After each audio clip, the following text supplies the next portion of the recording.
మహమ్మద్ యూనస్కు భయం పట్టుకుంది.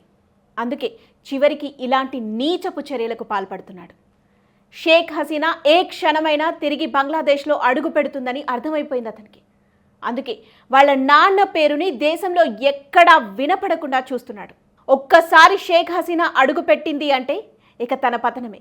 అందుకే తనకంటే ముందు దేశాన్ని నాశనం చేయాలని, దానికోసం అవసరమైతే ఆ దేశ యువతనే సమిధులుగా వాడుకుంటున్నాడు. రాసి పెట్టుకోండి, బంగ్లాదేశ్లో ఈ రెండింట్లో ఒకటి ఖచ్చితంగా జరుగుతుంది. అందులో మొదటిది మహమ్మద్ యూనస్ నాశనం కావటం, లేదు అంటే రెండోది ఆ దేశం కుప్పకూలిపోవటం. మొదటిది జరిగింది అంటే అర్థం షేక్ హసీనా ఆ దేశంలో అడుగుపెట్టింది అని.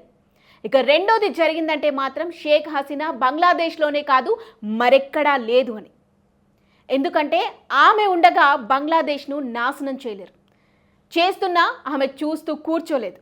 ఈ వీడియోలో మనం మహమ్మద్ యూనస్ యొక్క పరమ చెత్త ప్లాన్, అవసరమైతే ఆ దేశాన్ని తాకట్టు పెట్టేసే ఒక ముష్టి ప్లాన్ గురించి డిస్కస్ చేయబోతున్నాం. అయినా బంగ్లాదేశ్ గురించి మనకెందుకు అంటారా? అయితే మీకు చరిత్ర గురించి అసలేం తెలియదు అనుకోవాలి.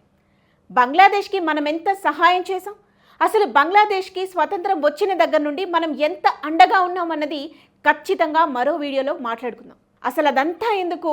ఇన్నాళ్ళుగా షేక్ హసీనాకు మనం ఆశ్రయం కల్పిస్తున్నామంటేనే అర్థం అవ్వట్లేదా ఆ దేశం మనకెంత ఇంపార్టెంట్ అన్నది? బంగ్లాదేశ్కు ఏదైనా అయితే అది భారత్ని కూడా హర్ట్ చేస్తుంది. పైగా యూనస్ లాంటి వాడు గద్దెనెక్కి ఉంటే మన దేశ భద్రతకు కూడా ప్రమాదం. ఇదంతా పక్కన పెడితే ప్రస్తుతం మన తోటి హిందువులు మైనారిటీలుగా ఉండి సఫర్ అవుతున్నారు, అక్కడ చనిపోతున్నారు, రేప్కి గురి కాబడుతున్నారు, వాళ్ళ ఆస్తులను లాగేసుకుంటున్నారు.